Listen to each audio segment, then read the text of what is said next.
Right, hi. Day 48. Another kind of update. Um, right, so it's a Mercury day. We're in the sphere of Mercury. Uh, Other names for Mercury are Hermes, which we get the Hermetic path from, and Thoth, and Tahuti. This is all kind of mainly coming from Egypt and Greece. Um,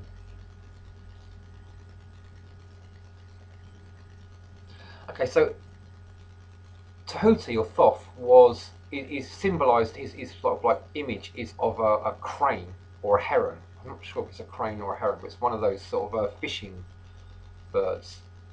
Um, and so, in some ways, I associate him with Christ because Christ was like a fisherman. Well, no, he was a carpenter, wasn't he? But he had a lot of connections with fishermen and magic. Turning water into wine and stuff. So that connects with Mercury and like this. And then there's a lot of astrological connections with the Christ and the 12 disciples, like symbolizing the 12 signs of the zodiac. Right. And Tahuti taught astrology. He was supposedly the person that, or being that brought astrology, study of astrology to mankind. Right. So Mind Rapart mentioned that he didn't really understand what I meant by hard work. Um, One of the things I think one of the reasons I'm having a fair amount of success with this work myself is that I've done quite a lot of astral work in the past. And when I say quite a lot, don't really know how to quantify that really. But just as an example, I've been to all the planets in this solar system, including the sun and moon, several times over about a 20-year period. Um, and when I started off, one of the things that I'd done was to really get it very clear in my mind and my consciousness how far away these planets are and in exactly what direction. Because sitting here on the Earth, there's 360 degrees. Like, it ain't just 360 degrees. It's in every direction you could choose to travel in your astral body. And so to me it seemed like very, very important to know exactly, very, very closely, exactly where the plane of the zodiac is, like the ecliptic, and exactly to study where, because I didn't have computers back in those days, so I was doing it all out of books. So I had to like draw up a map, like maps of where the planets are for and so I know exactly where I'm going, in what direction. I have to, know where I am on the planet exactly in relation to all the other stuff, and so that I can find out exactly which direction I'm to travel in if I want to go to a specific planet. Which involved a certain amount of work and preparation, and preparation in terms of psyching myself up ready to go to a certain planet. And then once I've been, because generally I've had to go back to these planets to resolve what I've found out. Because you'll go to a planet and it will show you a certain situation, and it probably won't make much sense because it's all new. It's like going into somebody, almost like somebody else's dream.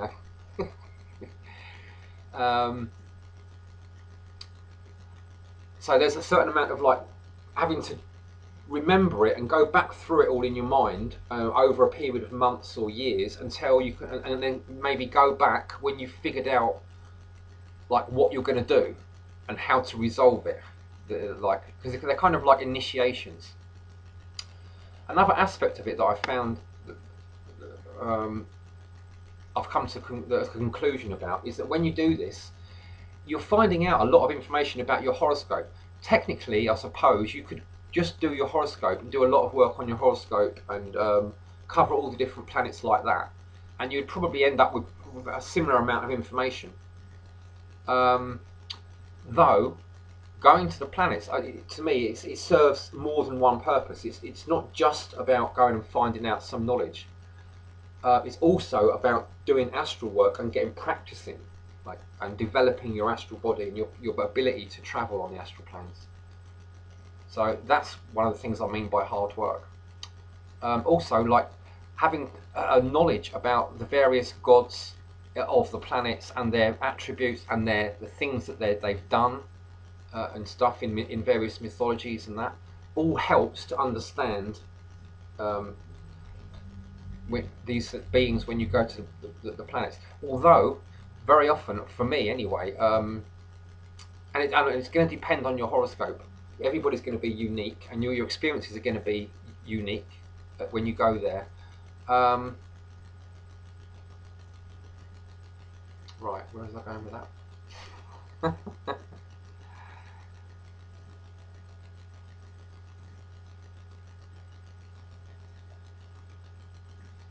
Right.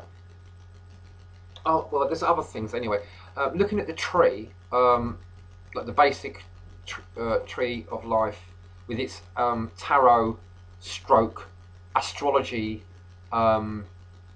connections for all the different paths, the 22 paths.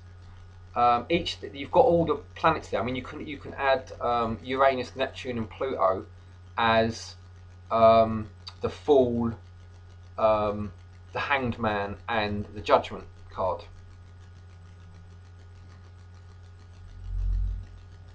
So you can look at the tree in terms of your horoscope and place. Well, look at where the signs are, and then put look at your horoscope and see what planets are in various signs, and see where they fit on the tree. What path your various planets going through? What spheres are connecting that path? What sign your ascendant's in. So look at what path that is and how that works on the tree. Loads of stuff like that. There's a lot of information that you can gain from doing that. Looking at where the planets are now and stuff in relation to the tree and what's going on there. That can all be helpful. Okay, yeah. So there's in a way, the more work you do like this, the more you're going to get more out of your work. Also, going onto the true astral plane, there was ways that I found to get there. And to triangulate, like one of the ways was to remember from before I was born, and you can find out about that by learning about self-hypnosis, and then traveling back in your memory back to before you was born. And for me, I arrived at somewhere in the astral plane, and other things I've done where I've traveled to other places in this physical plane, I've found doorways, like kind of secret doorways that have led back up into the proper astral plane. I'm not going to talk about this stuff because it's kind of, I worked it out for myself, and it's involved me using deep levels of intuition that I'm not prepared to just hand over to people. That would be like handing, potentially throwing pearls before swines. There's certain things that I'm just not going to divulge when it comes to some of the astral plane work. And also, when you get into the deeper astral planes, there's certain things that happen, and that go part and parcel with it, that are not really shown up on, for example, like things like path workings. So that's one of the reasons I've kind of neglected path workings on this work, because I only see them as really stepping stones. They're not actual pathways into the astral plane as such. They're just kind of stepping stones, helpful stepping stones, but they're not an actual path. Although it's called a path working, it doesn't lead you directly into the astral plane. You've got to go and find your own way.